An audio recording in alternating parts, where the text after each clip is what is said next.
Hello friends, welcome to my channel. ఈరోజు మన వీడియోలో చాలా సింపుల్గా చాలా టేస్టీగా చేసేటువంటి కొబ్బరి చట్నీని ఎలా తయారు చేసుకోవాలో చూద్దామండి. ఈ చట్నీ ఇడ్లీలోకి, దోశలోకి, పునుగుల్లోకి చాలా బాగుంటుందండి. ఇక లేట్ చేయకుండా ఈ కొబ్బరి చట్నీ రెసిపీని ఎలా తయారు చేసుకోవాలో వీడియోలోకి వెళ్ళి చూసేద్దాము.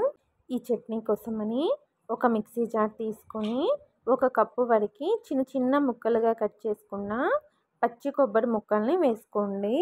తర్వాత మిక్సీ జార్లోనే 2 టేబుల్ స్పూన్ల వరకు పుట్నాల పప్పుని వేసుకోండి. అలాగే ఒక గుప్పెడు వరకు కొత్తిమీరని కాడలతో సహా వేసుకోండి.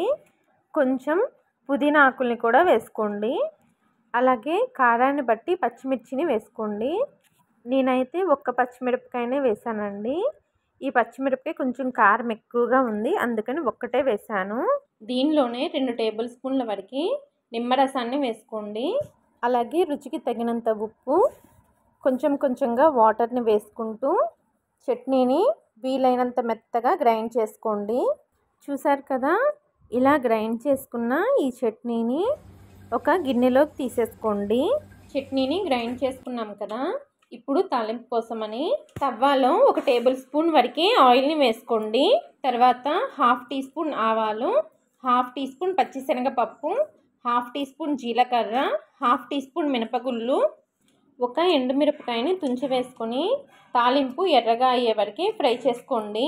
తాలింపు వేగేటప్పుడే కరివేపాకును కూడా వేసుకొని ఫ్రై చేసుకోండి. చూసారు కదా, తాలింపు చక్కగా వేగింది. ఇప్పుడు ఈ తాలింపుని ముందుగా గ్రైండ్ చేసుకున్న చట్నీలో వేసుకుని బాగా కలిపేసేయండి. ఈ చట్నీలో మనం చింతపండుకి బదులు నిమ్మరసాన్ని యూజ్ చేసామండి. నిమ్మరసం వల్ల చట్నీకి మంచి టేస్ట్ వస్తుందండి. ఒకవేళ మీకు నిమ్మరసం ఇష్టం లేకపోతే స్కిప్ చేసేసి నిమ్మరసం ప్లేస్లో కొద్దిగా చింతపండుని వేసుకోండి. ఈ చట్నీ మీకు దోశ, ఇడ్లీ, పునుగుల్లోకి చాలా బాగుంటుంది. తప్పకుండా ట్రై చేయండి. చట్నీని మీరు కూడా ట్రై చేసి మీకు ఎలా వచ్చిందో మీ ఫీడ్బ్యాక్ని షేర్ చేయండి.